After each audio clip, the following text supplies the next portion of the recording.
Bonjour, donc je vais vous montrer comment on peut reproduire les modifications qu'on a faites sur une photo sur une série d'autres photos ou sur une autre photo. Donc là, je vais prendre pour exemple les trois voitures qui sont sur le film en bas du panneau Lightroom et je vais, euh, pour cette première voiture, toucher par exemple l'expo. Je vais baisser un peu l'expo, voilà, 1,40 et j'augmente un peu le contraste. Je fais plus 20 sur le contraste. Et maintenant, je veux appliquer cette modification sur les deux autres photos d'à côté. Bon, c'est très simple, on va sélectionner les deux autres photos. Et au moment où on a sélectionné les deux autres photos, est apparu le bouton synchro auto.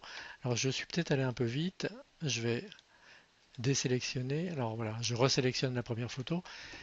Vous voyez qu'ici, sur le panneau de droite, en bas du panneau de droite, j'ai précédent réinitialisé. Quand je vais sélectionner les deux autres photos sur le film du dessous, va apparaître le bouton synchro. Alors on les sélectionne et regardez bien, à la place de précédent va apparaître synchro. Voilà. Alors là c'est synchro auto, je vais mettre synchro simple, synchronisé.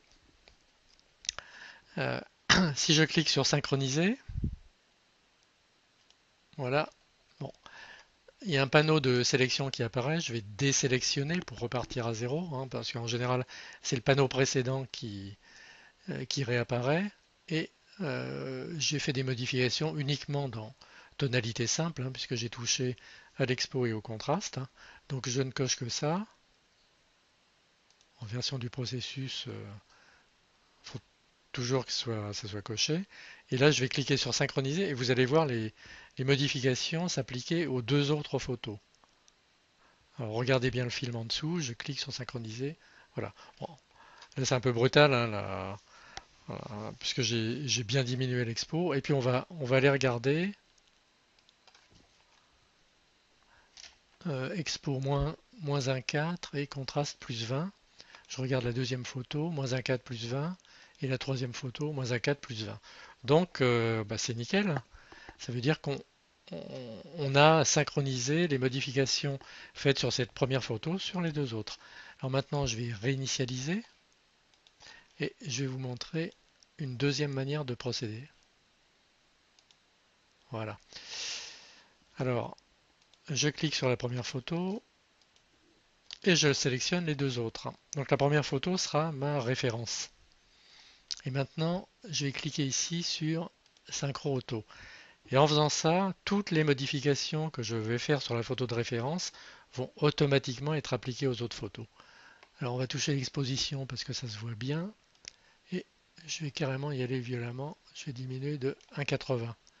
Et vous voyez sur le film du bas, automatiquement, le moins 1,80 d'expo s'est appliqué à toutes les photos. J'ai fait un CTRL D pour désélectionner les photos. Je reviens sur la première voiture, donc j'ai moins 1,80. Je vérifie sur la deuxième, il y a bien moins 1,80.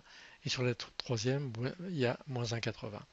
Voilà. Mais écoutez, c'est une méthode efficace pour faire du traitement par traitement batch ou traitement par lot et appliquer une modification sur toute une série de photos. Parce que ce que j'ai fait avec une photo de référence et deux photos de voiture, vous pouvez le faire sur une série de 50 photos. Voilà, à bientôt.